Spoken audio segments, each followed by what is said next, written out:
What's poppin', ladies and gentlemen? This is BMOC. You're not tuning to BMOC.TV. Tonight, man, we want to keep it 1,000, man, because I am disgusted right now. I am disgusted, not just for me, but for the homies, man, who had to deal with this. So, Deshaunus, man, I want to start off with the greatest co-host, which is me and Deshaunus tonight. I want you to, well, first, shout out, give you shout outs.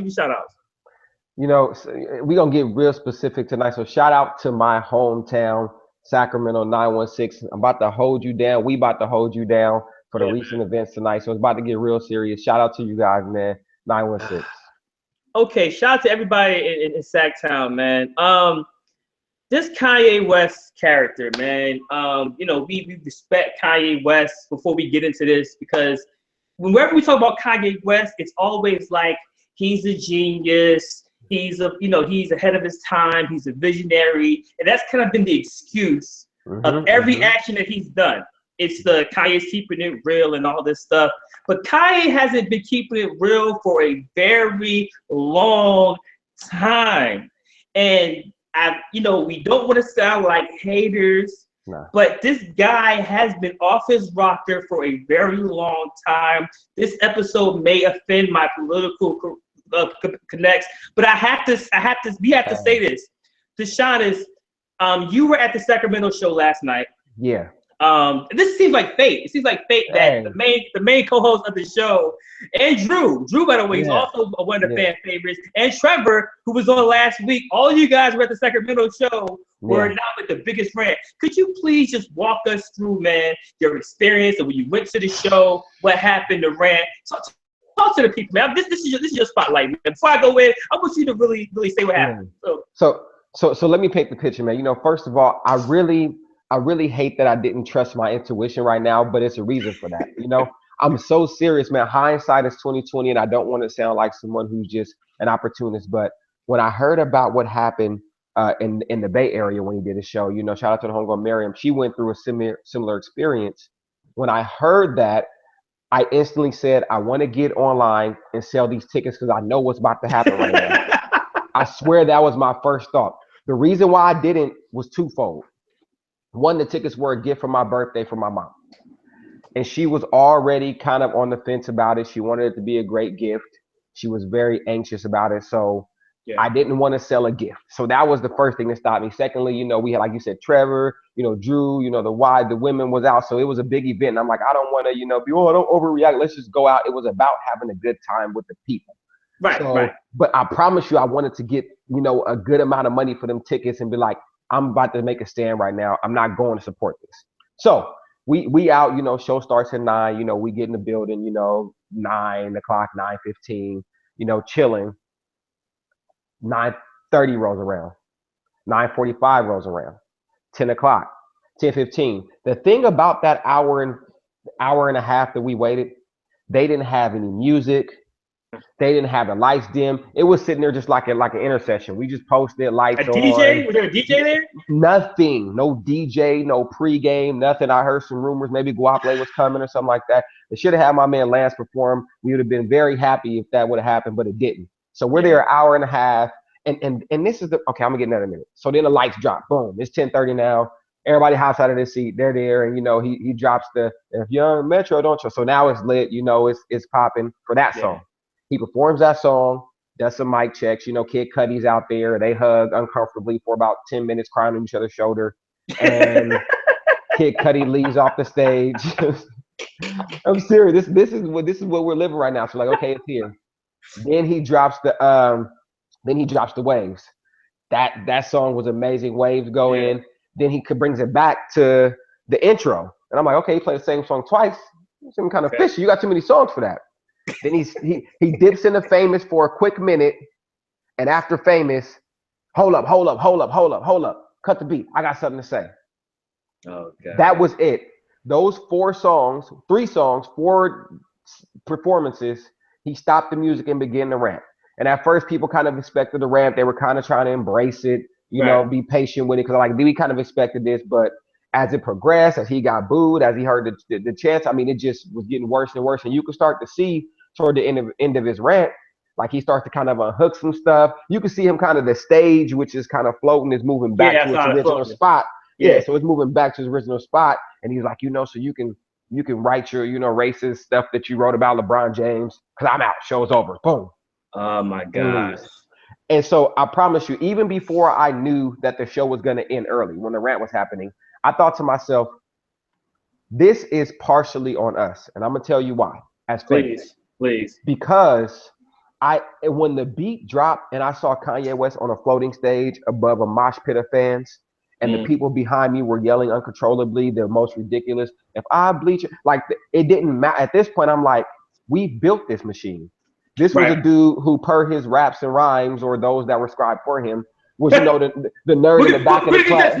We're talking about that tonight. Absolutely. We're talking about that tonight. Absolutely. Please continue, sir. You did this. This was the square, the guy that wanted to push through and be with the cool class. Part of the reason probably why he moved with Jay instead of Dane, wanted to be with the cool class. That's what he wanted. And when you empower people like that, when you glorify them and idolize them, they don't know how to handle it.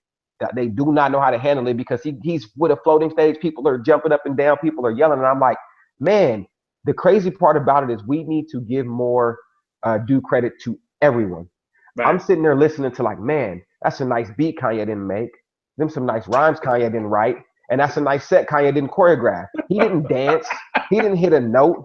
He didn't do, like, the genius is fading, man. Like, it's and like you said, I don't want to sound like a hater, but let's be real. Yeah. He's not up there. He didn't spend time to give shout outs to people who set the stage up, to the producers. Like, this ain't that kind of setup. So you're taking all of the glory for yourself. Yeah. And so that's what really just got to me. I'm like, man, you talking about he sat in the studio and made some hits, but it just came tenfold for him. Like, now he's reaping the benefits without putting the work in. He just has to show up, and that's just there for him. So I want to make a plea to say we start to divvy up the credit. If somebody has a nice verse, let's give credit to not only the verse, but the producer and the writers. That's why this ghostwriting thing is important, because Kanye ain't giving his just due. At least you talk about Dre, they both had the ghost production. But I think one thing Dre has done, in my opinion, correct me if I'm wrong, but he's let artists shine a little bit more. Dre's going to work with you. He's going to push you to the forefront at some point and say, man, that's you. I'm not going to be all on the project. I'm not going to be taking all your songs. I'm going to drop once every 50 years and I'm going to get out the way. But Kanye really is a leech and a vulture at some point, to where he's, grabbing ideas from every which way, and he wants the sole credit. He wants the sole credit, and he's going to, combat with him and the Donald Trump. Like, this dude is real life weird. He's lame. He has a God complex, right? And so I'll make this point, because it's been on my mind. My uncle, he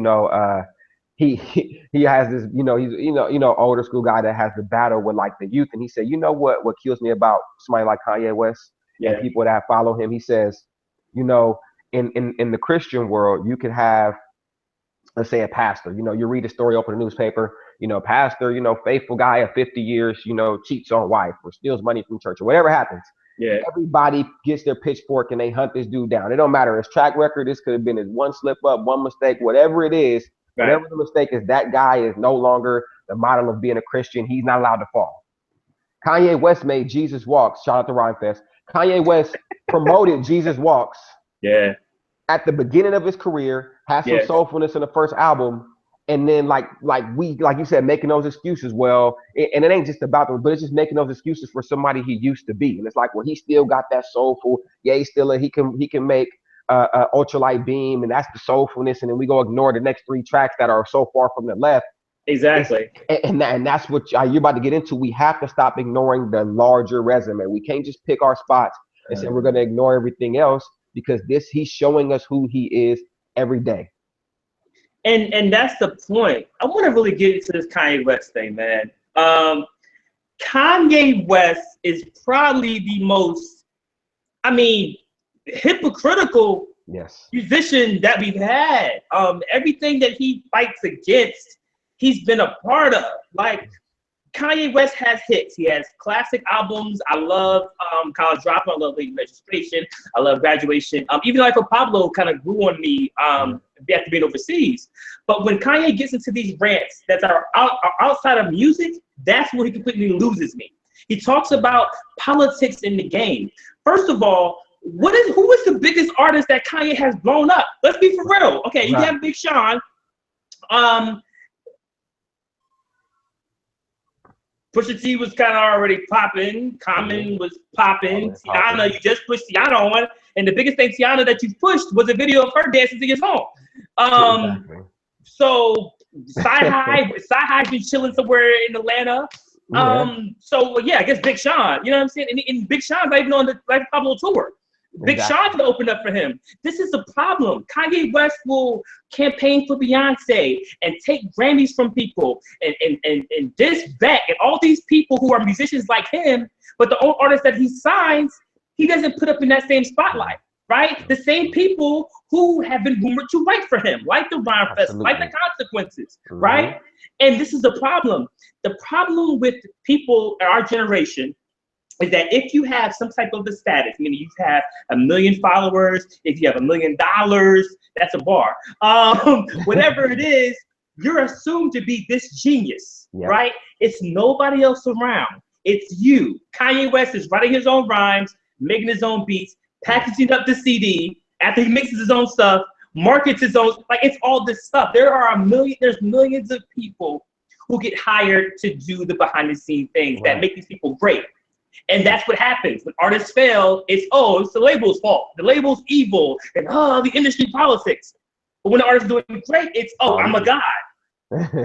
That's what it is. Kanye West is so hypocritical. There's a rumor he heard from Beyonce, the person he's been the #1 fan of, talking about Beyonce said she wouldn't perform if she wouldn't win the Video Music Award. Going off rumors, you too. Okay, first of all, you're going off of rumors. Number two, Beyonce ain't worried about no damn award for no VMAs. She's gonna go on a tour, right? She's gonna perform anyway, right? And number four, and you're talking about politics when you jump on stages of people who are winning and take their moments. Exactly. He did that to Beck, and he didn't even hear the album. Like, it's so hypocritical about politics with the streaming wars. Kanye West was the cat earlier this year that was in a club who berated people saying you need to purchase Tidal, right? And support Jay-Z. And then Kanye kept his album exclusively on Tidal for months with no other platform. That's the only way you could purchase it.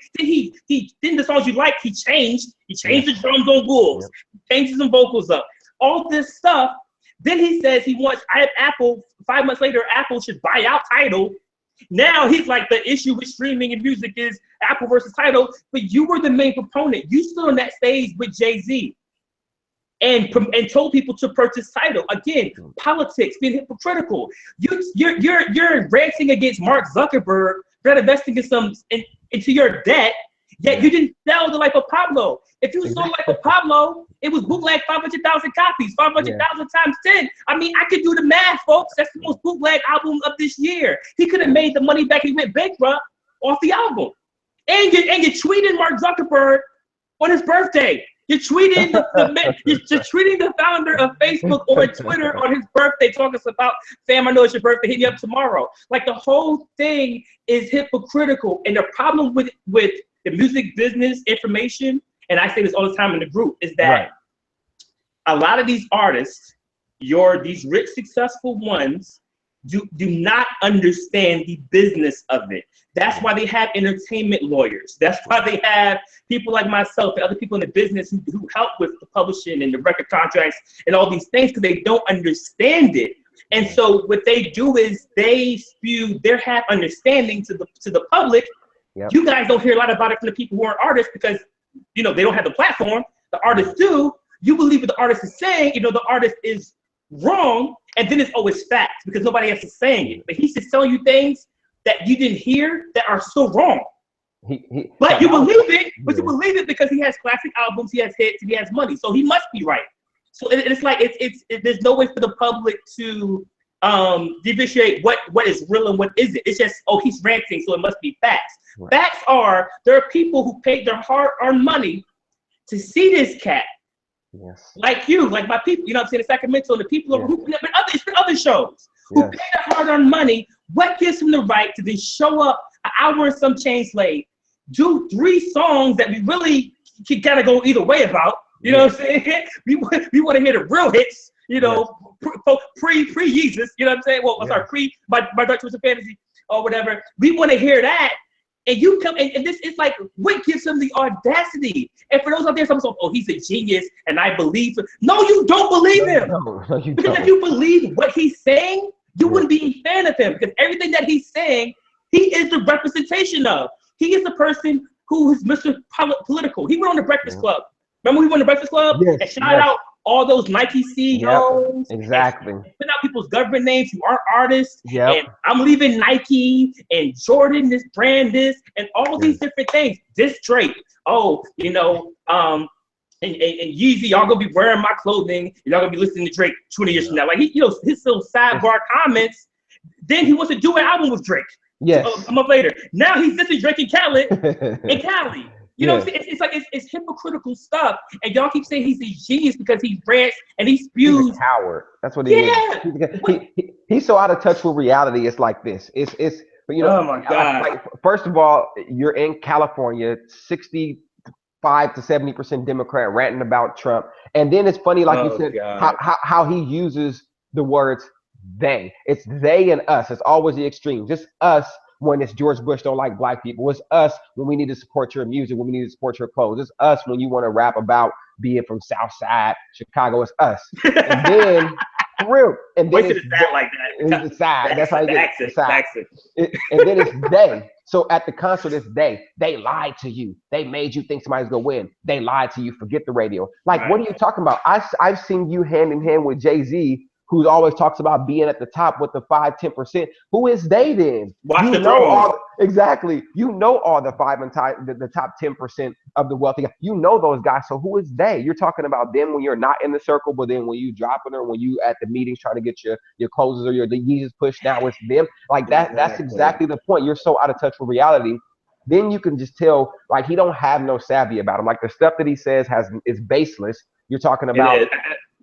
Forget Khaled and Drake, but Khaled, I know you got hitters. Don't send them to kill me. Like, that's so irrational. Like, you really that's probably the corniest thing. I don't know what was cornier. Actually, I do. That's probably the second corniest thing. The corniest thing was I didn't vote, but if I would have voted for Trump. Yes. The same cat talking about the same night. Don't worry about racism. Yet you were the person saying George Bush doesn't care about black people. Yes. And that one line saying George Bush doesn't care about black people, you talked about politics and race within that comment. But now because you're in a certain status bracket and you know, with Kardashians and all that good stuff, but I feel like you're right, he's lost touch. But his last rants are always about what somebody didn't do for him. Exactly. Then wants to make us champion him by saying they won't let us into fashion. Now it's us again. Like, what are you, the people out there who still following Kanye West? What are you getting from him if he gets his mission? What are you're getting $200 holy clothes from the Terminator 2 movie. You're getting overpriced Yeezys that aren't Nikes now, they're Adidas. It's the same thing. He's making y'all hype about race. His whole rant has been about they won't let me in because I'm a black man, and only other black person they let in fashion was a nice guy. He was throwing shots at Pharrell. It's the same thing. He shoots other people down who he says are on his level for his cause, and y'all go for it. It's all about making Kanye West richer. All his rants are about it. He even said, "Oh, I'm a millionaire, but I'm not a billionaire." I'm not a billionaire. What are we talking about? Economics? We're talking about fashion? We're talking about music? What are we talking about? It's all like you said. It's always about Kanye West. The presentation is always about Kanye West, and he tries to bring other people in to make you feel like you're in the same boat as him, but you're not. He makes it very clear. He makes it very clear that you're not in the same boat as him, and we have to understand that. And I remember having this debate with Trevor and Drew, you know, just because of the level of fan that I was in the first couple of albums.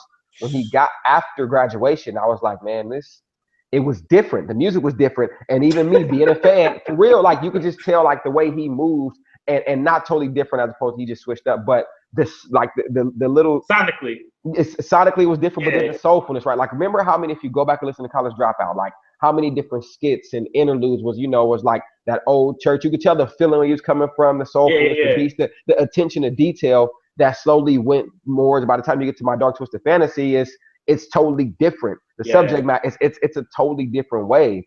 I mean, like there's no subjects. There's no subjects. The subjects aren't there anymore. He's the best at talking about everything, but it's about nothing. There's no subject. There's no format. It's nothing. Him and Wayne. They go hand in hand. Wayne's the worst at it. And I remember being them fan and making an excuse that said, man, his mom died, so I'm gonna just go ahead and I'm gonna strike 808 from the record. He was going through most of the time, trying something new, auto tune. We got a couple hits out of it. You know, I like a few songs off of it. Heartless wasn't bad. Heartless is a hit. And Jeezy was amazing. So like, you know, I think Jeezy was on it. So yeah, we found some stuff, but at that time it was still early indicators. Like, you know what, maybe this is just a little phase he's going through. Right. And then My Dark Twisted Fantasy comes out, and now everybody's like, it was a classic, it was a hit. And then he's like, okay, now I'm taking it and running with it. I'm still a man. He just does everything, and it's like, I don't fault people. Listen, people, if you like the music, I'm not saying this. I'm just talking about holding people accountable, because some people we hold very accountable, some people we don't. Some people, everything they do gets critiqued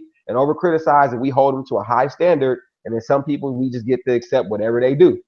And that's my biggest issue when you said earlier about what I totally agree with, that we've created this monster. And that's the case, because anytime we try to point out how Kanye has, you know, contradicted himself, it's always, he's this genius, trust him, he's so ahead. Some of these people aren't geniuses with everything. Yeah, he may be a musical genius, but if you want to break down a musical genius, I think probably his biggest strength is the teamwork factor. Exactly. There's nothing wrong with that. But the rhymes that y'all hearing is teamwork. Yes. This ain't Jay, you know, remembering a bar and putting bars together and freestyling and come up with songs out of 2 to 3 minutes. Like, this is Kanye West, who has a team of writers, a team of producers, a team of fashion people. This is what's going on. So you say this genius, say he's genius for hiring other geniuses to help him. Of course he's gonna hold, you know, Cudi close, because 808s was Cudi. Exactly. You know what I'm saying? The whole chances told the life of Pablo. Pablo. It's verbatim. He took like 3 songs away from Chance the Rapper stuff. Like it's nothing wrong with it. But when you have this egotistical type of thing of I'm a god and I'm a lyrical god, like, it's not that, because the people behind you is writing the bars. And that's the thing. People out there, if you're talented and you work hard, you can make it, right? You can make it. You can make a lot of money. That does not mean you are a genius. There are a lot of people who work harder because they're geniuses, and I give them respect for it. But y'all want to give Kanye West an excuse and a crutch for every single antic that he does, and he don't care about none of y'all. Nobody. If he did, he wouldn't sell you holy clothes. How am I gonna win? In the winter of the shop. The new Kanye winter jacket got holes in it. If I get sick with the holy jacket, that's not helping me. So I'm standing in line paying $200 for a Kanye show with a holy jacket on. I go to the show. He does 2.5 songs. It's just like, how is that helping me? How is he benefiting Black people? And then it's like, you want to use the Black angle for everything. Let me into Louis Vuitton. Let me into these factories. And let me to this. You ain't got the answers for all this stuff. It's upon, you know, what did he say? This is the same talk. This is the same talk that Harriet Tubman had on the Underground Railroad. This is all about race. It's all about race. But it was all good just 2 albums ago. Now it's like, oh, let's not talk about race anymore, because guess what? The person I'm married to isn't Black. So it's just bananas. And it's funny you mentioned this, because think about the expectations, how they switch. And I just thought about this when we had I think it was the last episode or the one before. We talked about, like, Jay. If Jay's gonna drop another album, what the content has to be. Kanye is very much an opportunist, because on Watch the Throne, it was called out the number of people that died in Chicago. Right now, I'm a shot. But like, are you really going hard for Chicago? Like, is this like you're not using these same platforms to get the viral videos about Chicago? You're not talking about Flint not having clean water. You're not fighting any battles. You're not talking about anything going on anymore. Like, that's all left. It's all about what can Kanye West do to improve the life of Kanye West and his already wealthy family. Like, for real. Like he wanted people to be sad on the Breakfast Club because he didn't yet have $1 billion ready for his daughter. That's what I'm saying. I admire the grind, but that's out of touch with what people going through. And people was on Facebook like, I can relate to Kanye. How are you relating to Kanye? Like, I don't get where the relatability comes from. The people out there in the chat is lit up. If any of you guys out there, please tell me, how do you relate to Kanye West? Are you somebody ghostwriting your bars? Or did you go up to Chicago? Did you go to art school? Or were you signed to Jay-Z? Were you married to a Kardashian? Like, what is the time thread that connects you to Kanye West? It's a 50% chance that half Americans have been married to a Kardashian. Well, that's true. or been with. But and don't say to them. So I'm not gonna diss them. I've actually been on record saying that I think that Kim Kardashian was the best thing to happen to him because he seems this is hear me out. I think he seems happier. I think whatever his ego was gonna be that anyway. I don't think Kim is feeding his ego, but I don't think she's taming it. Exactly. I think she is his personal happiness, his children, his vehicle, touch on like that is his personal happiness. I think that's what keeps him somewhat level. But when he's in the stadium and these people are chanting for him like he's Jesus and he's a God, Jesus, you know what I'm saying? If you go into that, I feel like that's what makes him that. So I don't want to blame everything on Kim. I don't. No, not even a little bit. It would be great if Kim could kind of get it in check. He wouldn't be with her if that was the case. He's not going to ever be with a woman like that, ever. If he was the person to get him in check, he probably wouldn't be with her. Maybe Amber was the person. That's why he ain't with Amber. Or with the girl, the Delta, throwing the dice. Maybe it was Stacey Dash in the off-ball down beat. Maybe that's why he left her. Because she was going to check it. Actually, they probably been the perfect team right now. Man. So I got to ask you this question because I thought about this earlier, man. Sure, go ahead. This is what I thought about. I missed the boat with being, what I really, as of right now, the Golden One Center in Sacramento said everybody's going to get a refund with their money. Just wherever you got the tickets from, whether Ticketmaster, wherever, they will give you the full refund. But who said that? That's what they announced from the arena. They said that everybody is going to get a refund. So yeah, exactly. But so I was thinking about the next wave, right? And I'm like, this is where streaming comes into play. And this is very interesting. Yeah. It's a lot easier for me to say, I'm not going to buy Kanye's next album. But when you're streaming, you're paying for everything. It's a lot easier for me next time around to say, I really don't rock with Kanye, but I might have to review it for a show. So now I'm going to give him a stream. Or I might just want to see it since I already purchased it. So how do you see that playing out into things like this where, you want to make a stand and boycott, but because so many people already have the streaming device, it's a lot less likely to make a stand because it doesn't feel the same way as like leaving that tape on the shelf, not spending the 10 to 15 bucks as it is. Well, like I got the streaming service, I'm going to get this album spin once or twice. It's not really going to affect it, but how does that play when you want to make a stand and you already purchased it? Well, the thing is, and that's a good point. Well, streaming the money is a lot less because for those who don't know, for an album, you have to stream it 1,500 times for it to even be considered like an album purchase. And for a song, you got to play 150 times to be considered as a sale. So even if you stream Kanye West's album, let's say you streamed it 5,000 times this week. You know what I'm saying? That's like it's like not even $5 worth of material. The biggest money that's going to come from Kanye is going to be purchasing albums and tours, and his merchandise, which is another reason why people are buying. Exactly. So it's like if you stream it, if you stop streaming it, that's going to have an impact. Right. But with cats like Jay-Z, Beyonce, and Kanye, they still have a heavy play on the album sales. Yeah. Because they're major artists, because they're the pre-internet type of artists. So the pre-internet type of artists are going to have that. So if you want to take a stand, the biggest way to hit his pockets is don't go support the tours. Yes. And don't buy those overpriced clothes that y'all know are whack anyway, but you only buy them because Kanye West made it. If clothes were so fly, like sometimes I see some Sean John stuff. I'm walking through New York, and I'm like, oh, that's Sean John. Yeah. And I would buy it even if I didn't know Diddy was attached to it. Exactly. Some of y'all buying these holy Terminator 2, World War Z. You know what I mean? Like Freddy Krueger. Freddy Krueger. Scream, Knife, Jason, Mike Myers, whack cardigans to be cool. They say, oh, I spent $5 on some sweater that I'm not going to wear. Okay, newsflash, geniuses. And there's holes in it. It's not a sweater. All right? It's a tank top. You just bought a winter tank top, geniuses. like, don't wear these Yeezy snow boots looking like hipster, hipster, what's like a hipster Eskimo with the damn people explain this. The best time to truly make a stand. The best time to truly make a stand is when you are pulling away from yourself, when it's beneficial to you. Like, can anybody make sense of him talking about F the radio? Essentially, all they're playing is Drake and Khaled, and they're my peoples, but Cuddy's dope too. Like Kanye, have you ever ever had a #1 hit and say, "Stop playing me so much because I think these people is dope"? Did you say that when you were endorsing Beyonce at her peak, talking about how dope she was, how she needed to be recognized even more? Like, where was the F radio then? Maybe if you would take all Kid Cudi's records and put them on 808, you would have had a radio hit. Maybe if you would take all of these songs from Chance, he'd have more radio songs. Exactly. You know, maybe if you was working with Frank and put him on the tour and had somebody open up for you, why? It's stupid. I want to address Tupac Soldier real quick. Hey, Tupac Soldier, you put in the comments, always knew Beyonce bought records. I'm sorry, she always bought awards. I want to ask you, I want to say something to you guys on here, because I feel like, because again, the music industry is such a complicated and Rubik's Cube, y'all just bite onto what any artist tells you. Think logically. Why would someone who's already selling millions of records, the last album, Beyonce, the one that was on iTunes, Beyonce sold 800,000 units in like 5 hours.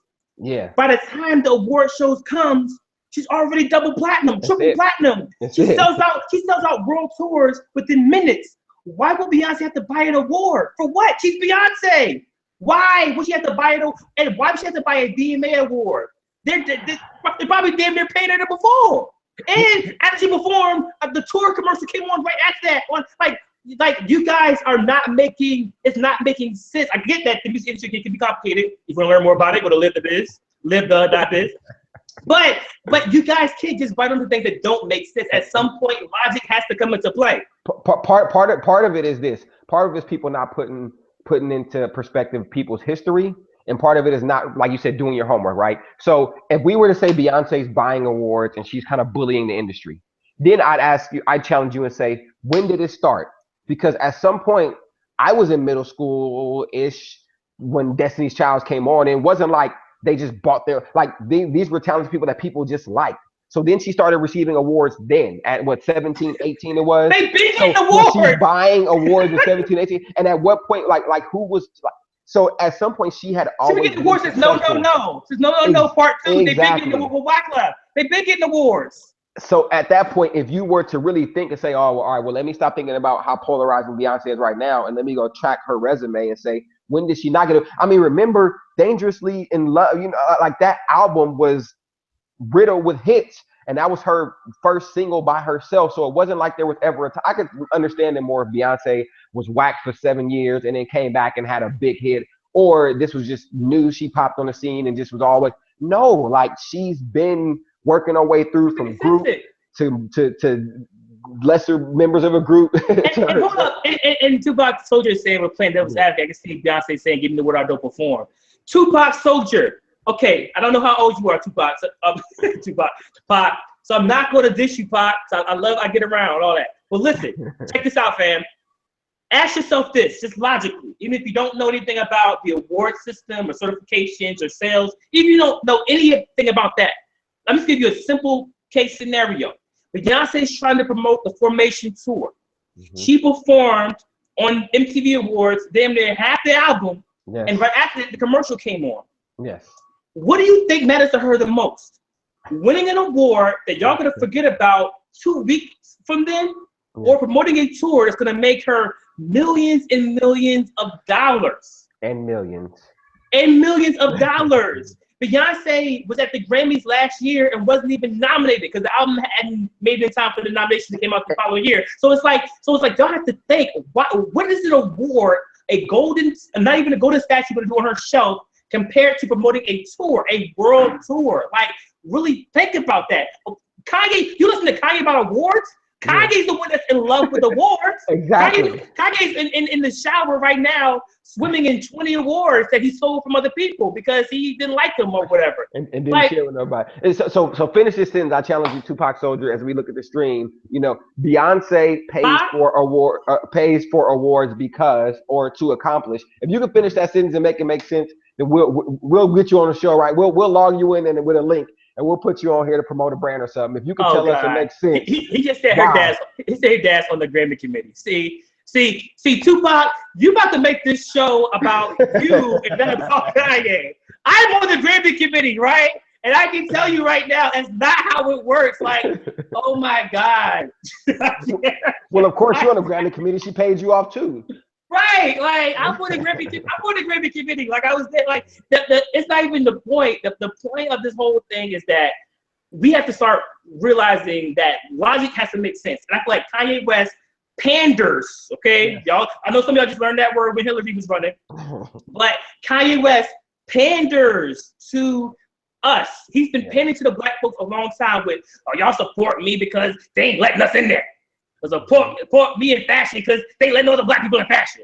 And it's always this black thing. The same thing with Taylor Swift. The whole thing was like, oh, she won it because she was a white country artist. That was the undertone of this whole thing. Why he's there with Amber Rose? It's bonkers to me. He was at the VMAs with Amber Rose getting on stage telling Taylor Swift she's winning off her appropriation. It's just like, it's just so bizarre to me. The whole thing is, and y'all get caught up in the hype. It's because you understand them. It don't mean that he's nice. They tell y'all. He was talking about now. He was talking about Kanye. He was warning y'all about Kanye in the blueprint.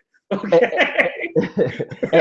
It's so funny, man, because like I said, at the end of the day, when you look at Kanye's story, man, he was 5 beats a day for 3 summers. You know, Last Call, one of my top favorite songs of all time, talking about his journey and the different things he almost, you know, how people overlook him. He couldn't get a deal. He was just always the underdog. It was dope, man, to just see the underdog.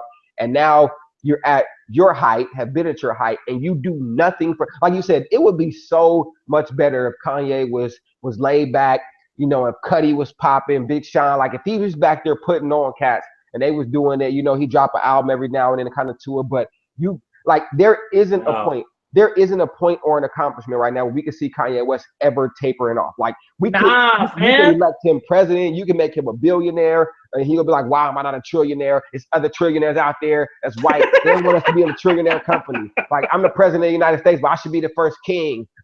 Like, he ain't gonna ever be happy. Yo, I just breaking news. Yeah. Kanye West just canceled his Sunday night gig at the Forum in LA hours before he was set to take the stage. He cancels his concert in LA at the last minute.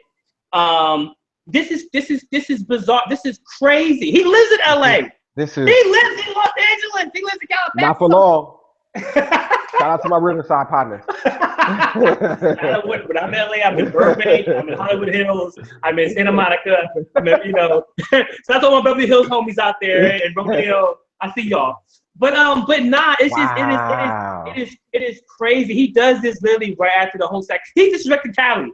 He disrespected up and down. Oh my gosh, man! And you know, and the thing is, this is what gets me upset more again is the followers, because it's like Kanye West. We all know he is, you know, a genius when it comes to music. He has a great ear. But I just feel like if you don't hold these celebrities accountable, this goes for Kanye, this goes for Lauryn Hill, this goes for a lot of people. Listen, people hate Beyonce so much. Beyonce never lets down her fans, man. Beyonce be sick. They be trying to pull her shoe off. She had her ear was bleeding on one show. Literally, her ear was bleeding. Like, she performed. She's there, and y'all not Beyonce for being consistent. Oh, I'm tired of seeing her. You're tired of seeing her perform for her fans. She didn't write that song. Right, but you're not tired of Kanye disrespecting her fans, disrespecting us, pandering to us, and then now pushing us to the side. Like, it's so crazy. The whole Donald Trump thing, it really bothered me. Weird. It bothered me even more than that's the voting part, because it's like, now you've spent your whole boo-hoo, you know, crying over not being accepted by these corporations. Yeah. And who are, a lot of these people are, you know, the head CEOs aren't minorities. Right. So you spent all this time crying that they didn't accept you, crying out to Mark Zuckerberg, all these other people. And it's like, you've been telling us that we need to back you to support some kind of black movement, and now you don't want us to think about race, right? Because you reach a certain tax bracket, and now the rest of us shouldn't worry about race. This is like the most hypocritical thing ever, and you're wondering why Jay-Z's not calling you back ever. Like Jay, like it is bananas. It's scary. It's scary. It's scary. And it's funny, man. It's crazy because, you know, we've talked, you know, for some time about, you know, some of the things that Jay has been criticized of. You know, one of the most consistent I've heard is just how he moves in the industry, right? Very much about business, you know, and people are always talking about who Jay-Z, and he raps about it, who he should be loyal to.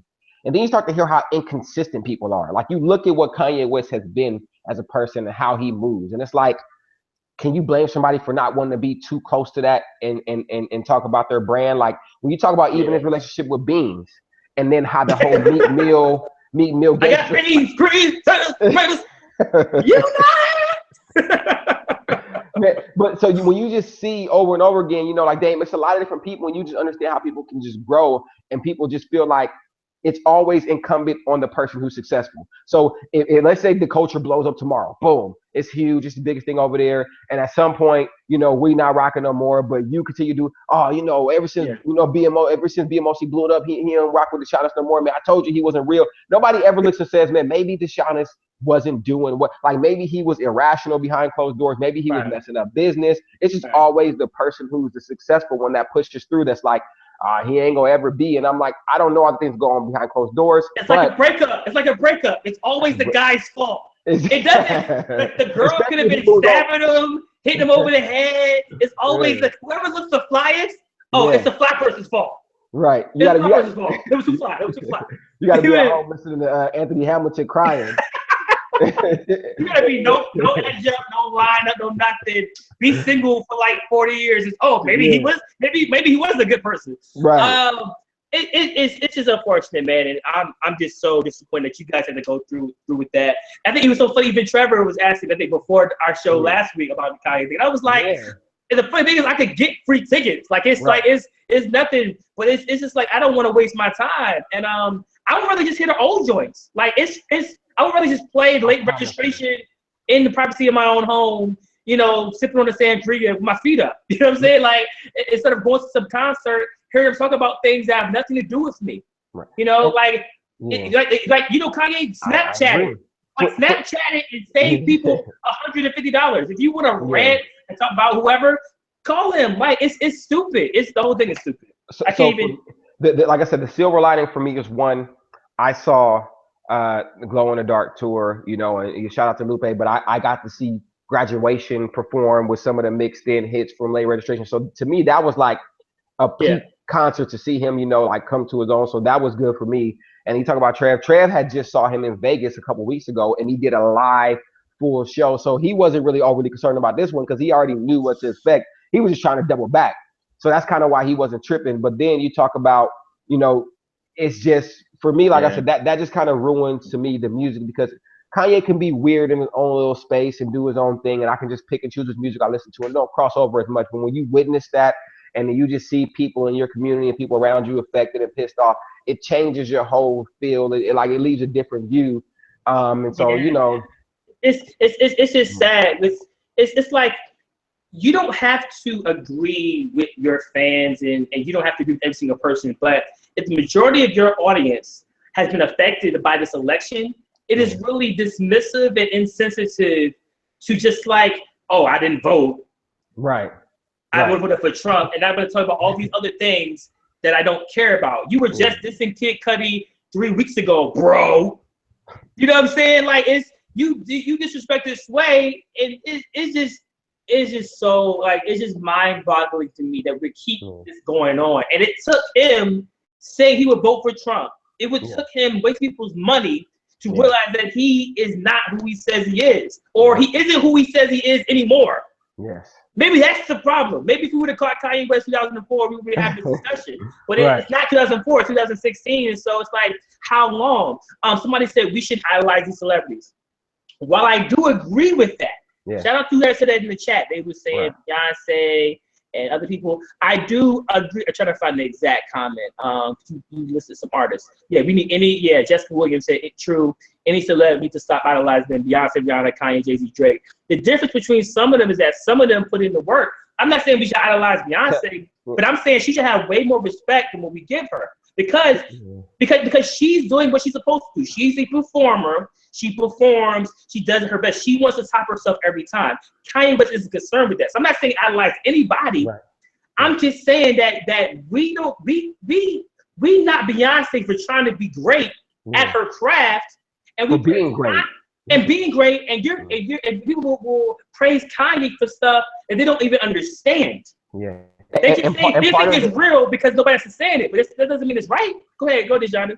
And part of what happens with that, and that's a good comment, but that comment part of it is where the disconnect comes, right? So when you Yeah. say we need to stop idolizing, these stars and celebrities, that is a strong statement that I can agree with.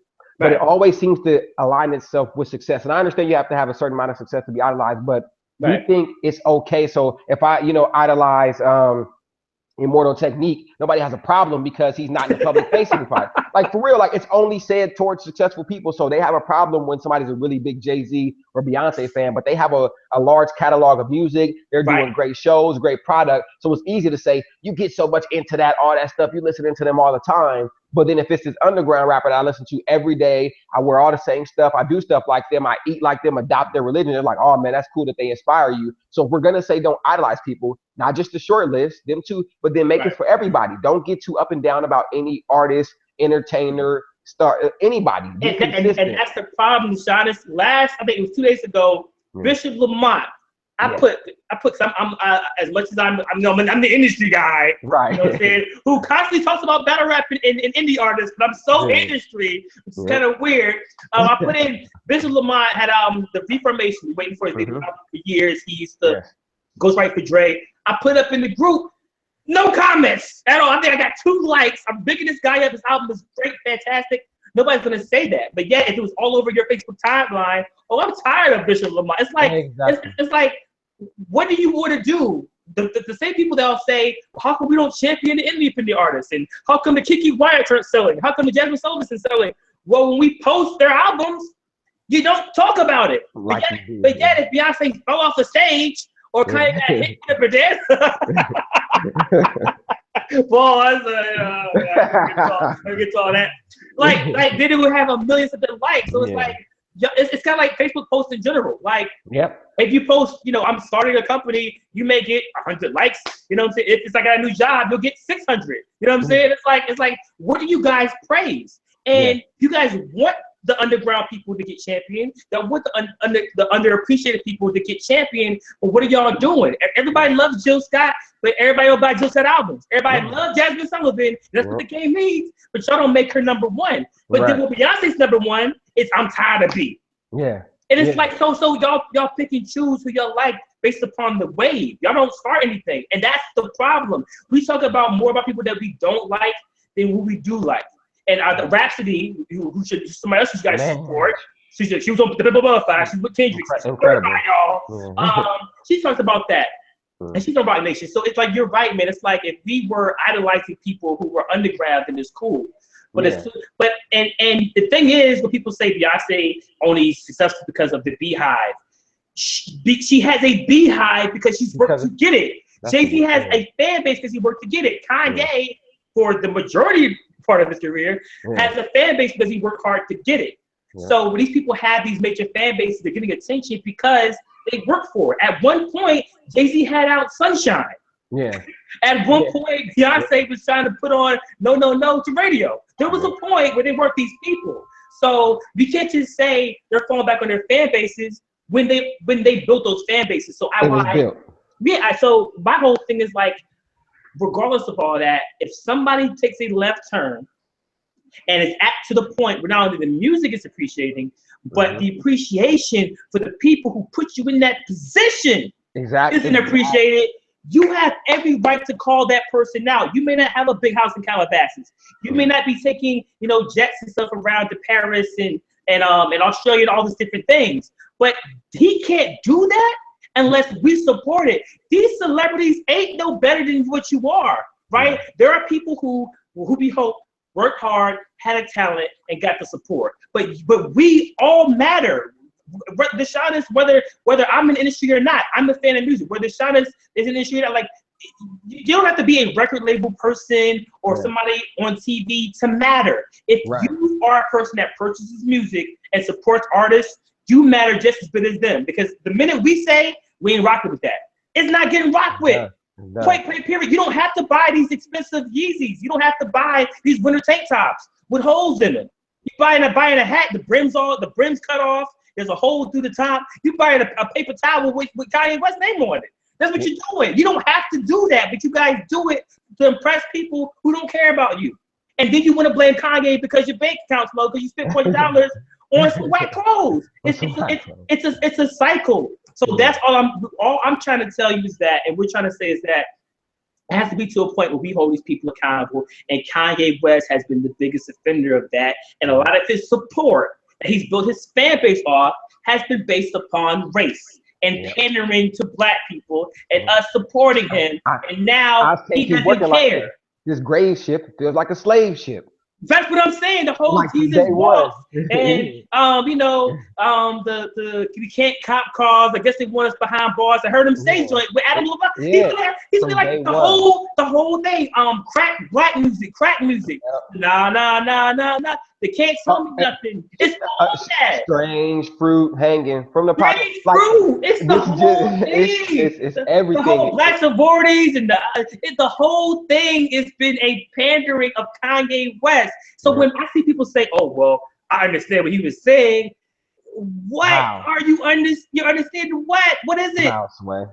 If you understand what he's saying, then you wouldn't be a fan of it anymore. No, exactly. Because he's talking about himself, and he switches his position every couple of weeks based upon whatever he's mad about. So it's just crazy to me. Oh man, you guys kill me, man. I'm more mad at the people who still support him, man. We got comments, we got feedback, we got something. Please, let's go to the comments, man. Let's see what we got, man. While I'm reading to the comments, man, shout out to Common, Black America Again album that was fire. Man. Shout out to Trap Called Quest album. That was fire. Shout out to Bishop Lamont's album. That was fire. Shout out to all these people. Rhapsody, Crown mixtape, fire. Shout out to all these artists out here, man, who's really, writing their material and putting forth the effort to be better in their craft, man. Shout out to them. And putting people in the forefront, man. Like you hear somebody like Drake, who has his own team, but I mean, every chance he gets, he says OVO. Shout out to Noah. Shout out to like every chance he gets. He's talking about putting the whole crew out. When is the last time Kanye West shouted out John Bryan on the keys right now? Or Kanye West shouting out Italian designers who won't let him into factories and workshops. Tyrus said Kanye gonna send his killers after you. Okay, I'll make sure to duck for consequence. I'm saying, shout out to Consequence on that new Tribe album. Because Consequence had beef with Kanye. So Ryan Fest, even Ryan Fest said he lost it. Ryan Fest wrote Jesus Walks, man. Even with Kanye later, he was like, I made Jesus Walks. I'm never going to hell. It was like, did you really, bro? Did you really make right? It's like, maybe Ron Fest is going to hell. Right, exactly. Right? Somebody put, that's what's going on. Oh, totally put a battle rap bar. Rhapsody EP. Yeah, shout out to Rhapsody, man. Yeah. I wish Rhapsody was getting shared 8,000 times. Man. You know what I'm saying? It's like, it's just crazy, man. Yeah, it's funny because when it started, I was thinking to myself, is this really going to be national? Because I didn't know if it was gonna be like a mini rant that was kind of just local and people talked about it. But he mentioned Beyonce. Once he did that, it was over. Exactly. Then once he got into Beyonce and Jay-Z, and I was like, oh yeah, this is a rap, man. People are like, yeah, here it is. Oh, hold up. We have Jack One Up Tone. He put, people read incredibly too much into everything Kanye does, and that's the problem. Hi, Jack One Up Tone. If you're still watching Jack One Up Tone, I want to ask you a question, or a couple of questions, or a few questions. Shoot. So Jack, were you in Sacramento last night at the show? Have you paid over $100 for a Kanye West ticket and he ranted the whole time? This is my problem, Jack. The problem is the people who are losing out on money to support this cat. That's the problem, right? You're putting the problem back on people reading it to him too much instead of Kanye West not appreciating his fans, which puts him on this platform. So Jack, it's not about people reading into what he's saying. We know what he's saying is BS for the most part. And the real stuff that he's talking about, which there's some facts in there, those facts apply to him. Right. So we're talking more about his appreciation for the fans that put him in that position, and to disrespect them is wrong. So Jack, I would love to hear the answer to those two questions. First, were you in Sacramento last night? And number two, have you ever paid for a Kanye West show where he did 3 songs and walked out with your wife and your cousins and your family and your friends there? Please, Jack One Up Tone. Respond, please. And while you're typing that, let me know, are we reading too much into it when we're like, he was a genius for putting Andre 3000 to say 30 hours, or like the little stuff, like when he does these little things and we're like, oh man, are we still reading too much into it when he uses that sample that nobody else would use, or that drum pattern that nobody else would ever think of? Like, were we reading too much into it then when we were, proclaiming how great he was, and it was like, oh, well, yeah, that song would have been good with this artist, but with Kanye, it's outstanding. And like, I want to. Oh, and one more thing we got to talk about. Kanye West on this whole radio rant about, there's too many BS stuff on the radio. This is a main problem. Mm-hmm. Some of these OGs, and Kanye West is an OG, but some of these older rappers talk about the BS on the radio. This is the problem. It's hypocritical because a lot of these cats will say, "Oh, I hate what's on the radio," but y'all do songs with them. Yeah. Kanye West signed Designer. I think that song was played. What was the official song? Put Your Hands Part 1. Yeah. What was it called before Kanye took it to put on his album? What was it called? Are you talking about the Panda, right? You talking about Panda, right? That was the song. It was called Panda before Kanye took the song, put it on his album, slapped a new title on it, and then repackaged it. So that same song that Kanye put on his album before Panda, that was the most played radio song of the year. Of Designer, that he kind of hovered and took the song. So it's like, when you say there's trash in the radio, what are you talking about? That Panda song was played way more than the For Free song. You're going in on Drake and Khaled when Designer's been on the radio for the past year. So that's the only reason why y'all signed him. So there hasn't been any other projects that you've been on with him. It's just been that one hit that is now credited with being The Life of Pablo song. Exactly. A big single. That's one of the songs you perform at the show with Designer. Yep. Who a lot of people consider it trash. So it's just I'm not saying it's trash. I'm just saying a lot of people consider it. So it's just the hypocrisy is just oozing. It's oozing hypocrisy. I don't get it. Folks that are in the chat, what are y'all thoughts on this whole thing, man? Aren't the Migos signed to Kanye too? I think when the Migos was signed to 300. I don't know where they are right now. I think there's maybe still in Atlantic, but I don't know. Usher, shout out to Usher.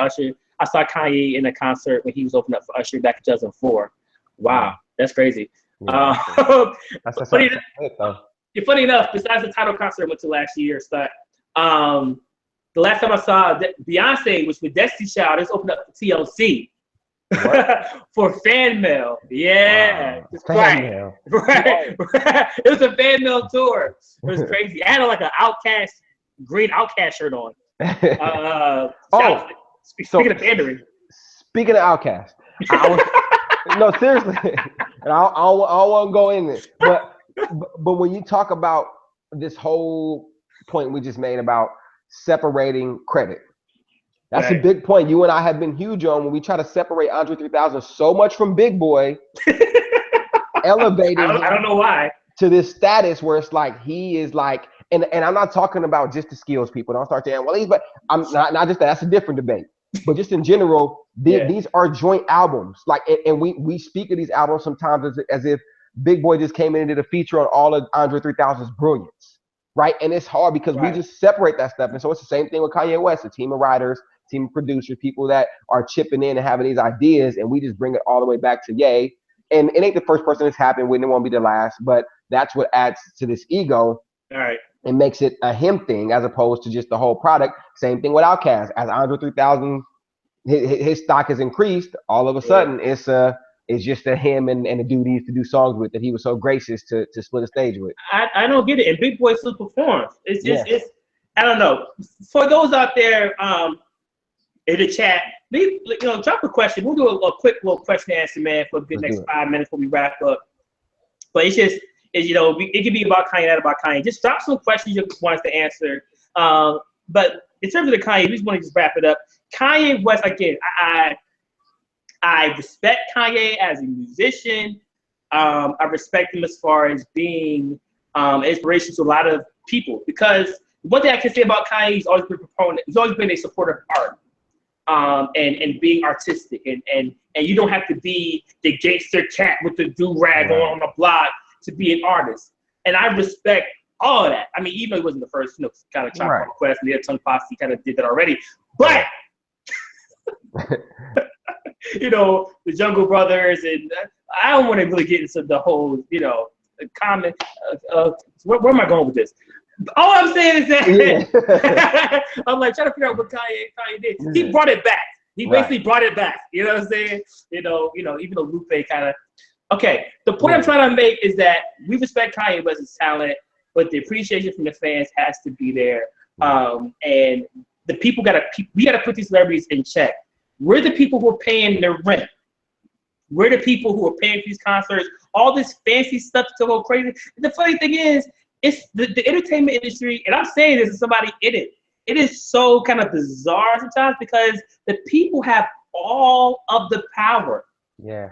All of the power. Yep. We have all of the power. If we want to make the underground rapper hot, we can all share the video 40,000 times and they'll get a record deal.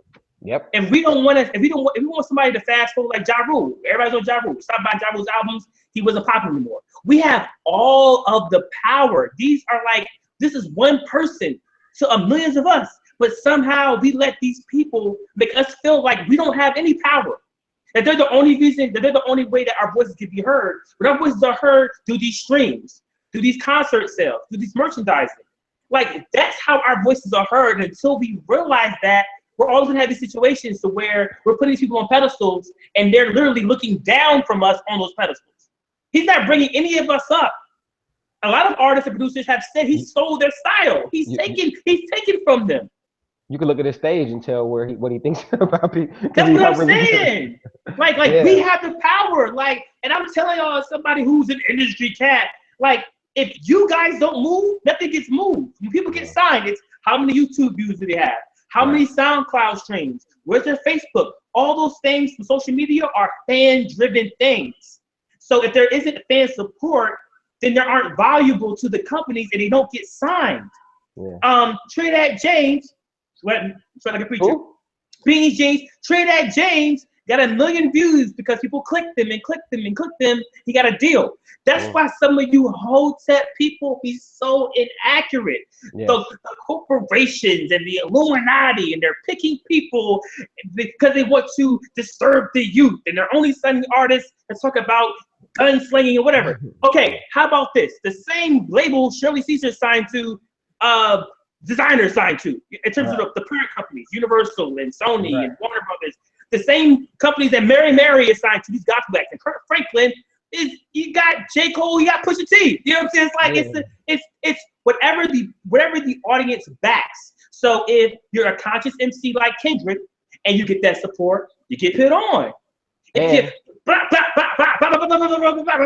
get was in Atlanta, then your designer you get put on. It's like it's the fan support. So if you guys want more consciousness, we control that with all of the power. The problem is y'all don't want to do that. Y'all would rather share memes about how the industry is shady than actually take a stand in the art that you'll support. And a lot of those people listen, well, not a lot of those people, but a lot of people that I know listen to music disproportionately anyway, right? Because they play in Shirley Caesar on Sunday for a couple hours, and then they're playing the synth artists 6 days a week, you know, and it's like, oh, well, yeah, I can't listen to Lupe right now, man. I'm trying to turn up. And you wonder why he's in a box.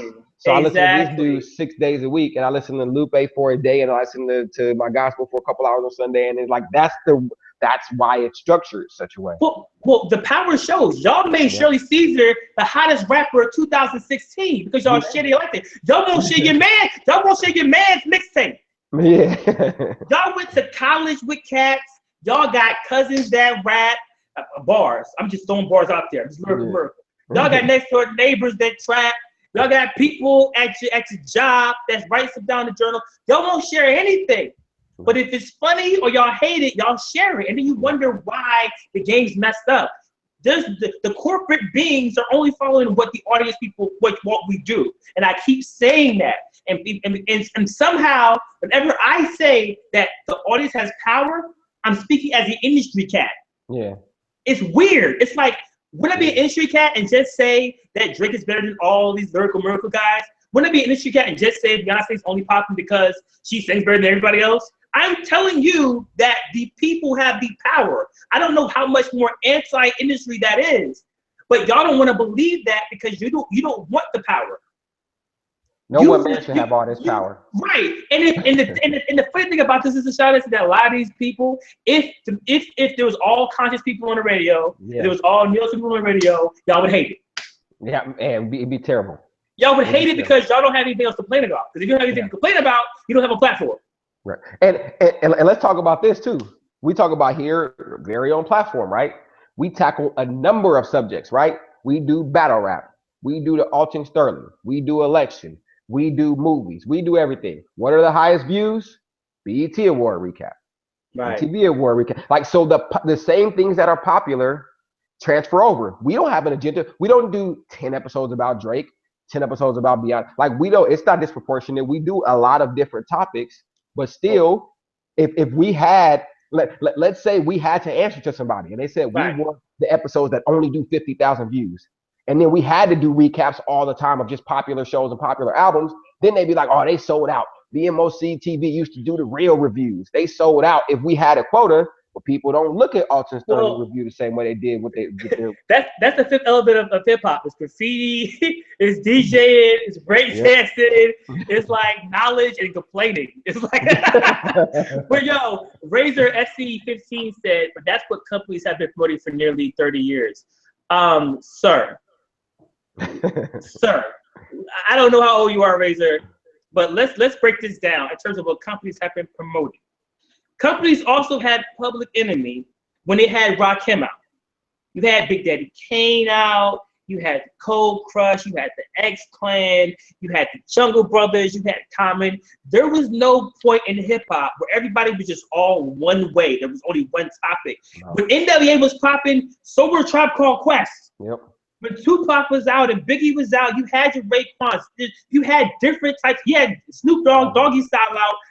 So this Nas was out. It's like you had these different facets. We somehow are so, I don't know where the nostalgia image comes from when music was all one way. There was always multiple views. Now I will say in terms of the radio today is more trained in terms of repetition, meaning the catchier songs get placed. Exactly. But they based off of ratings. So if you guys weren't listening to the same songs, they wouldn't play the same songs. And you don't really need radio now to tell you what's hot. You can go to BMOCTV, you can go to a blog. So even with radio doesn't even reflect the people making the most sales. J. Cole and Kendrick aren't the most played on radio, but they're outselling Young Thug crazy. They're outselling the Migos crazy. They're outselling Designer crazy because they're getting that support. So it's like, what do you want? Because you don't hear it on radio all the time. Half of y'all don't listen to radio anyway. Half of y'all listen to streaming and Spotify. So you can't even tell me what's on radio because you're not listening to it. And if you're listening to it, you're listening to the same whack songs that they play, so you're part of the problem. So it's like, what do you guys want? You're going to get mad that Jasmine Sullivan isn't played on radio when you can still stream her album, buy her album, and go to her show? Yes. So if you can do all those things to actually support, what are you really mad about? You're just complaining to complain. As we say all the time, music is never going to be like it was when you were in high school. Nope. High school, your whole world was surrounded by a job and bills and families and kids. It was like my favorite video on TV that I could only see on TV because you didn't have YouTube. I'm singing a song on the school bus. I'm singing a song at lunch. I'm debating about it in gym. I'm running home to watch Rap City. That isn't the way the world works anymore. So music's gonna feel differently. That doesn't mean the entire industry just changed. It's still based upon support because those same artists that couldn't sell records the next album got dropped.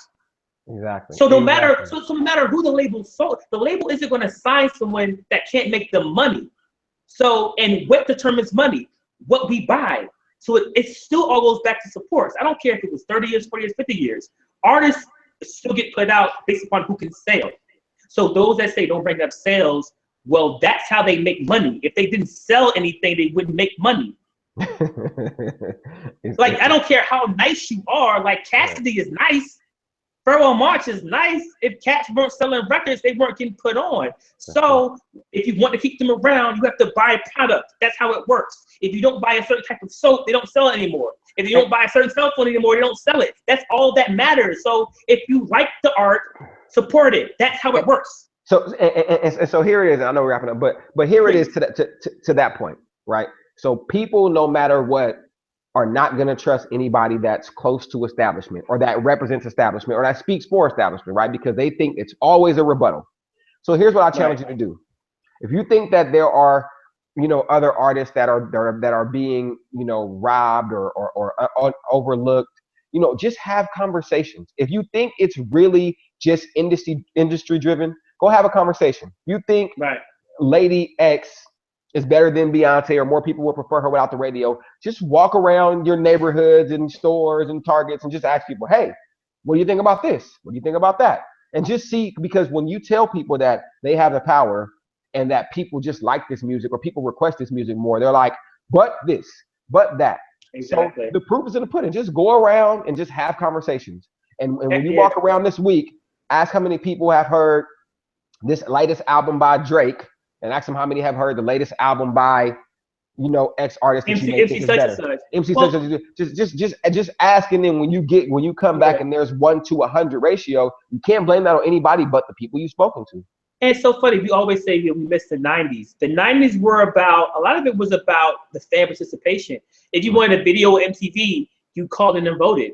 If you wanted something on BT, you called in, or the radio box, or the concerts, or call into the radio station for your favorite song. So all the stuff that you guys liked about the 90s were because of fan support. It wasn't because the 90s was just some kind of golden age era. We had the Vanilla Ices, you had your Hammers, you had NWA gangster rap, you also had conscious stuff. It was the drugs and the violence and the game. We had Snoop Dogg, we had NWA, we had Cube, but we also had the conscious cats too, and everybody in between. And we had the rump shaking music with Dr. Luke. Not Dr. Luke, you know what I'm talking about, Uncle Luke. Yeah, Uncle Luke. We not Dr. Luke. So it's like we had those things, and so we can make that happen again. Again, the conscious cats like Kendrick and Cole, I keep saying them, they're the cats that are still selling more than the new generation. So it's like, so we have to break this stigma of like the 90s was a perfect thing. Like we can't recreate that. Like these people now, some of those artists that y'all liked in the 90s are broke and they're starving and they didn't make any money because they were being so true and so real. They didn't start their own labels. A lot of these artists that y'all praised in the 90s, they didn't stay in the game. You know what they did? They didn't take control of the game. Yeah.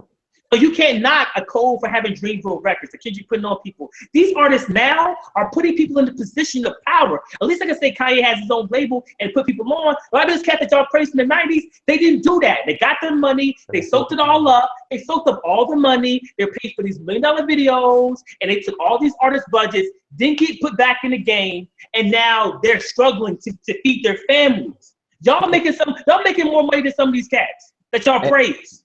And here's, and I'll put this in perspective too. The way to tell that the biggest thing that's changed between your feeling about music is you and the space you're in is a lot of people weren't tired of watching the same video on the box every 5 minutes. You praise it. Right. The same video on 106 in Park, shout out to Bow Wow. The same video on 106 in Park every day at #1 for months. And it was just legendary. The same top 5 videos. Every day was fine. Press and record on your cassette player to record the same hits on the radio. Some of y'all know enough for that. It was all the greatest of times. Right. And now I can't stand the radio. They only play Beyonce and Drake. Like I can't stand watching these videos. They only play the same thing. And it's like, when was it ever not like that?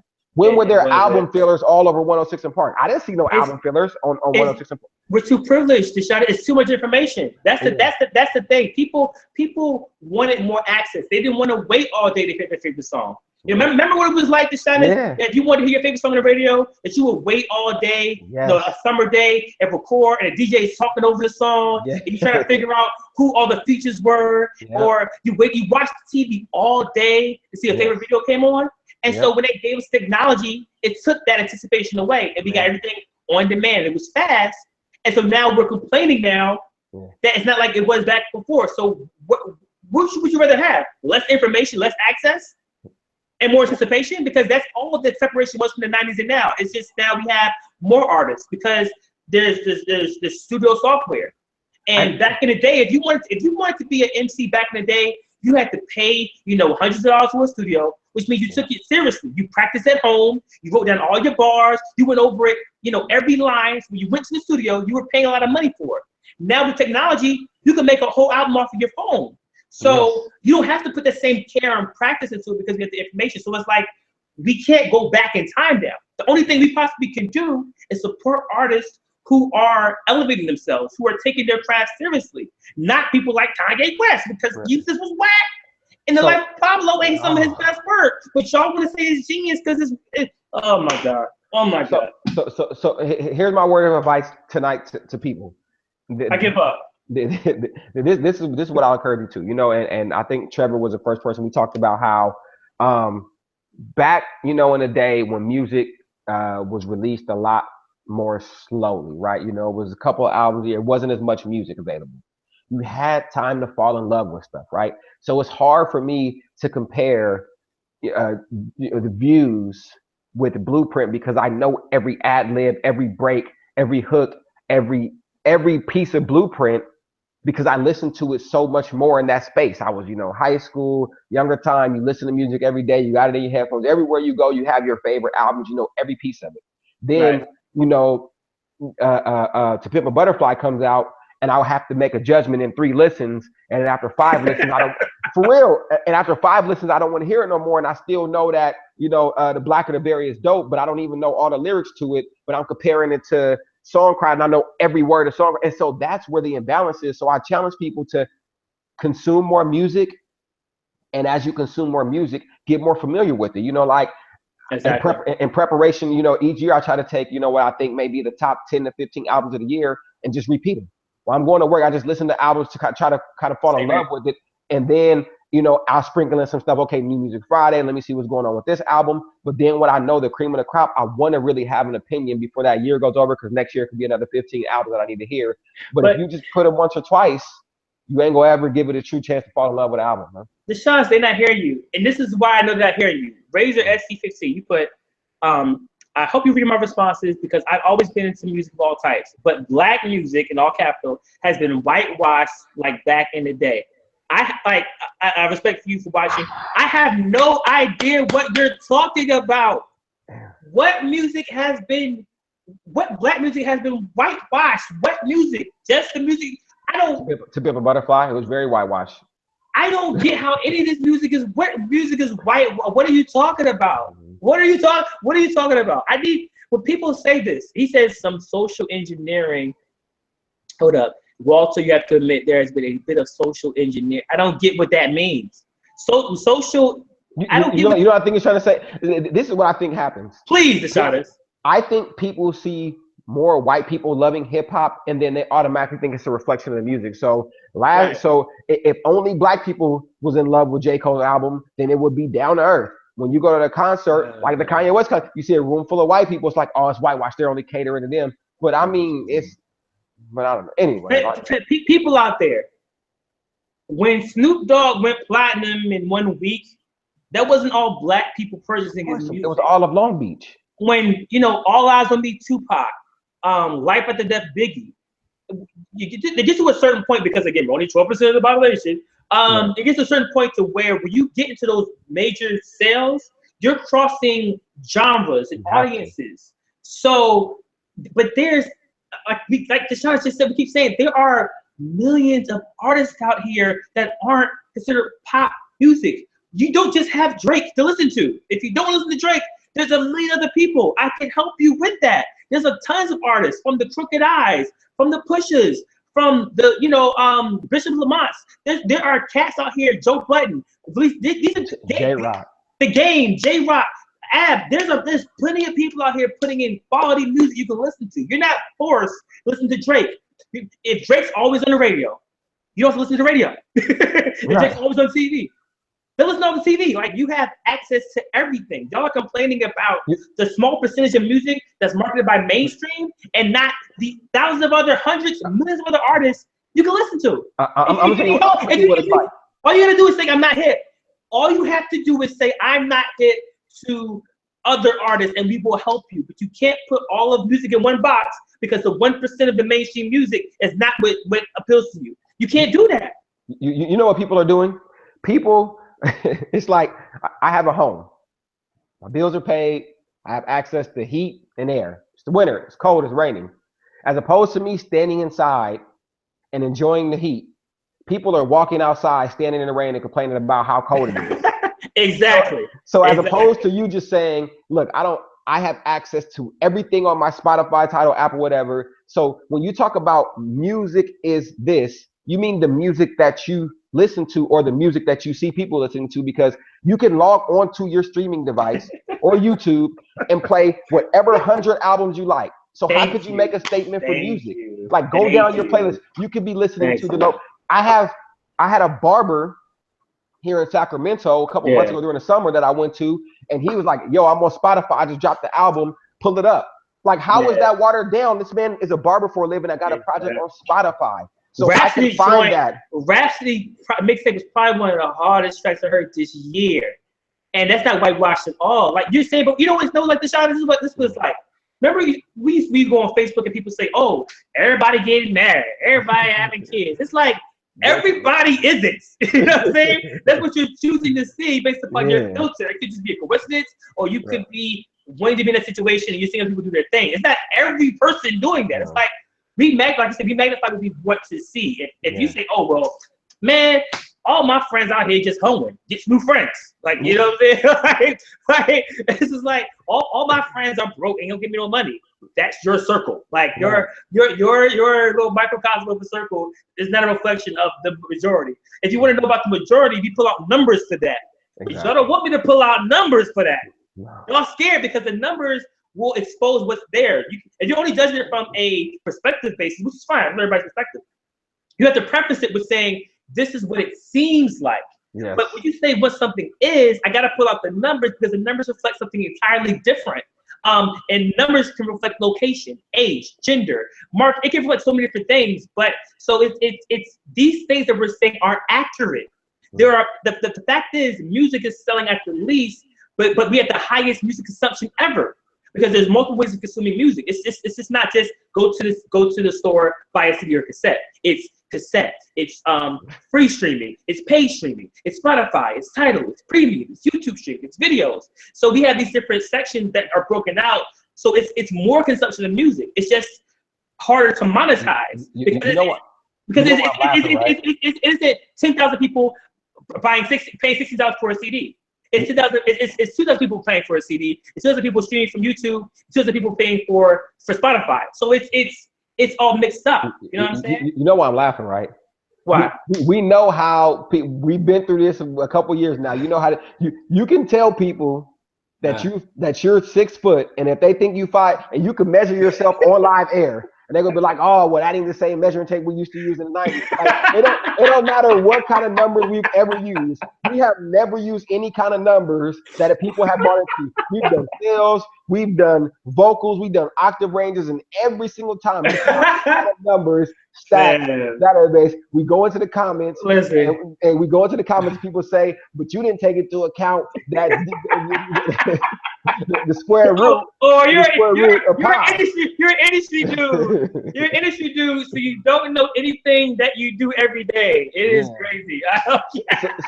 These are the same people that go into the doctor and say, I don't know why I'm feeling well. You got a stomach bug. You just a doctor. That's why you think it's a bug. It ain't really no stomach. It's like if you say I'm hooked on the numbers, then maybe I know what I'm talking about. Like it's just like when people were sharing not to get back into the whole Birth of the Nation thing, when people were sharing box office, they were sharing 3-day box office sales of Birth of the Nation, comparing it to like 2 years of sales for Soldiers of Slave. That was box office for Soldiers of Slave. That was DVD. All that money.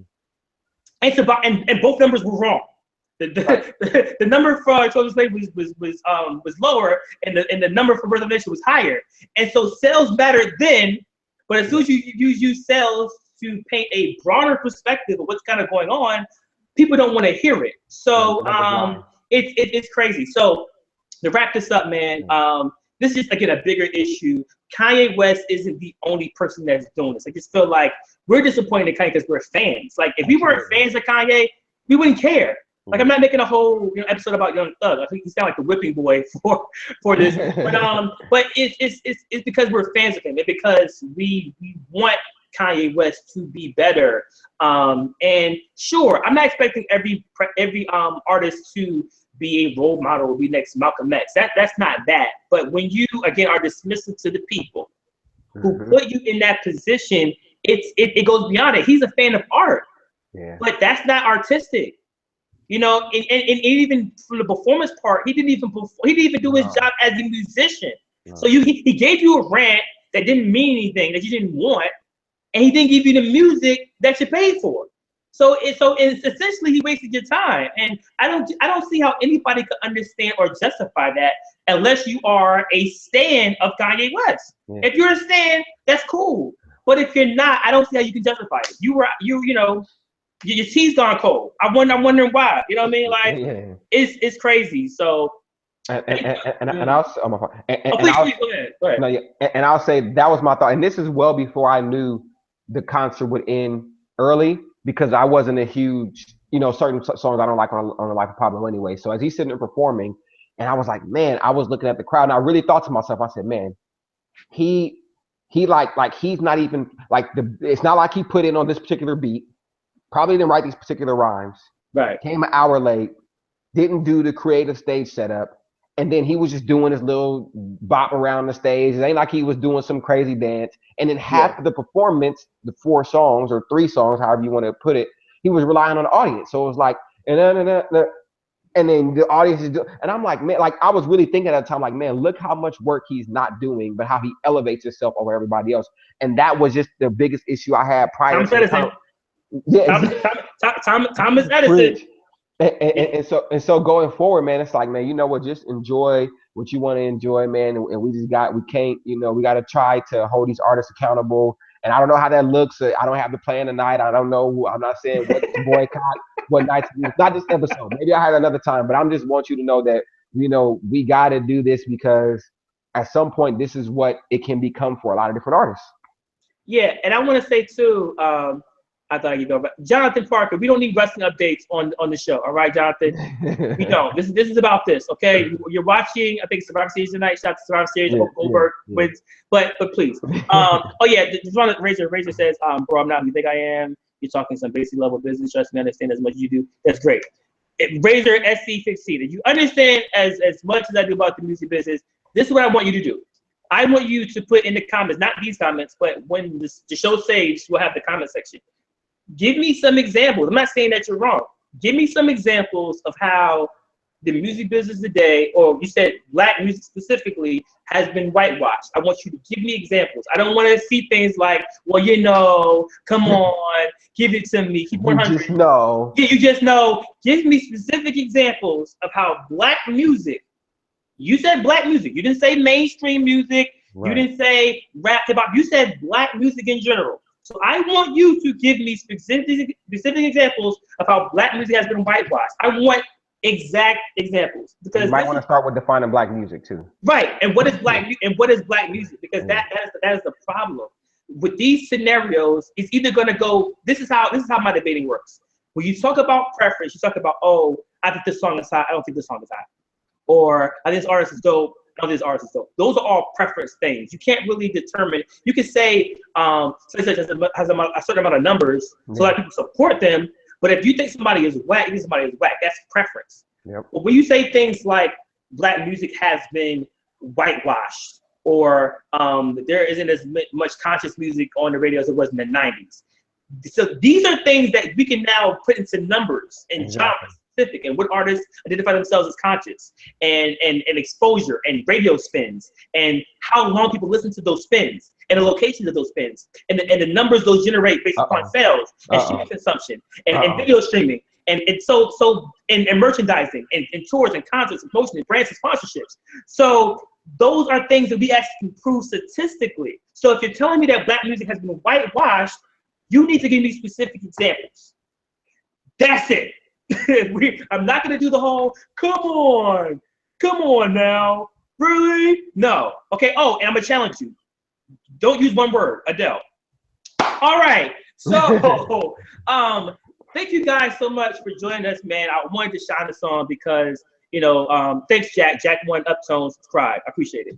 I appreciate it. Yeah, thank you guys so much, man. I wanted to get to shine this on, man, because it's just unfortunate. You know, when you cool people and they spend their hard-earned money going to a concert. I think it's probably one of the worst experiences ever.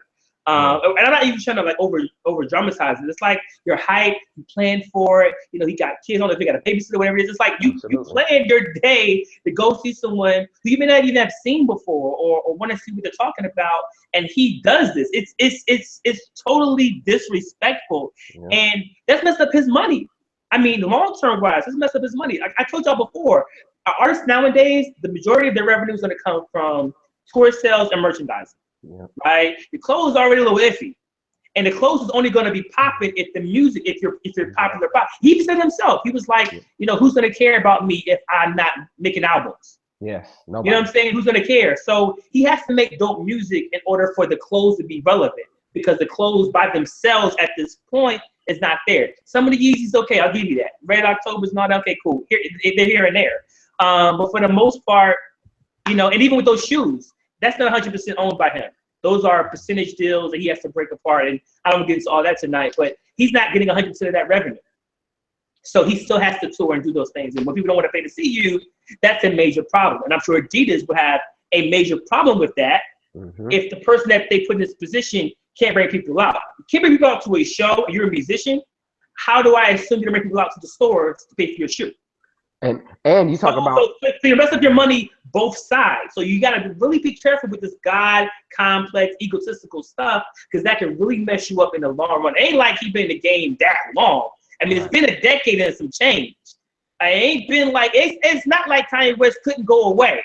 Right. That's like real. It would be a hard thing to do, but it's not impossible. He isn't Stevie Wonder or somebody. You know what I'm saying? Like, you talk about, and it ain't like it won't hurt him, because if people are getting reimbursed from the show, you're talking about 20,000 people. Yeah. Like, we're getting reimbursed, but the set people still getting paid because they set up, they tore down. And you can lose that venue. You can lose that venue. That venue's gone, security work. Yeah. Like, people gonna get paid, and people are gonna get their money back, so it will hit the pocket. Yeah. That venue, where was it? Where were you guys at in Sacramento? Yeah, the Golden One Center, the new arena they just built. Yeah. If that, because you know they get booked all the time. So if they're saying, okay, we're gonna make this spot, we're making our money tonight off the Kanye West concert. Yeah. So that means we're turning down other offers. Absolutely. For that night. Yeah. Because we're gonna make it at the Kanye show. Now we have to reimburse money back to the fans. That means that venue loses money. Yep. And so now you're at a high risk. So you may lose a venue to make money, and if you're a certain artist, you have to have a certain amount of seats to make revenue back. So slowly but surely, if you start losing these revenues, you can't book them again. LA. Exactly, and you can't book them again. You lose. See, these are things that are technical. This isn't just we're reading too much into Kanye West. If you talk about this from a business aspect, you talk about short-term and long-term like business strategy. This is a bad move that could have a domino effect. Y'all talk about Kanye because he's hot right now, and it doesn't seem like he's ever going to go away. But if you start to build those dominoes and they start to fall down, that's just what it is, and that's the reality of it, and that's why it's important. It's important to build those relationships. Beyonce, she probably could do the same thing. People still love her, but she doesn't. Yeah, she still works harder. Her background singers was on the Breakfast Club. It was like Beyonce would be rehearsing at 5 o'clock in the morning. Be up to 12, they leave, she's still working to perform. Yeah. You know what I'm saying? So it's like because she knows that. So again, whatever. So anyways, y'all have a happy Thanksgiving. Y'all make sure to play some old Kanye. Don't play anything new. Let's boycott Kanye for a day. Let's play Kanye for an hour, from 10:34 to 11:34. Don't play anything. Let me play this video. Rewatch it after the hour. Don't play. Let's do 1 hour boycott of Kanye West, okay? That's hilarious. And then when you go back to it, play the College Dropout and play it slow. Play it slow. Okay, work your way up. Any last words, Ashanis? No, that's it. But as always, as we appreciate you, thank you to the subscribers and the viewers. Thank you for tuning in. Yeah. We'll be back. I don't know. We'll tell you the schedule, but thanks for tuning in. Yeah. Have a happy Thanksgiving, man. Next Sunday is the Soul Train Awards. Oh, yeah, well, then we back. Yeah, I'm hoping Tyra, I'm hoping Donita, I'm hoping Jamie, I'm hoping y'all can come back. Well, we got to recap that. Oh, yeah. Yeah, I actually did a couple of business deals for the Soul Train Awards for some music to get played. So we'll talk about that. We'll talk about that next week. Right. But yeah, so shout out and support us. We appreciate you guys. We were never going to Kanye West you guys. No. I'm never going to come up here and start playing the violin and then leave and then leave 3 minutes later. Except for when we're taken down off the air, right? by the larger corporation. Yeah, like I'm never gonna come like, oh yeah, guys, we're gonna talk about our artists tonight. That's what I'm talking about, like golf for an hour and a half. Like, I'm never gonna. I appreciate you guys. Okay, I'm not Kanye West. All right, okay, crap.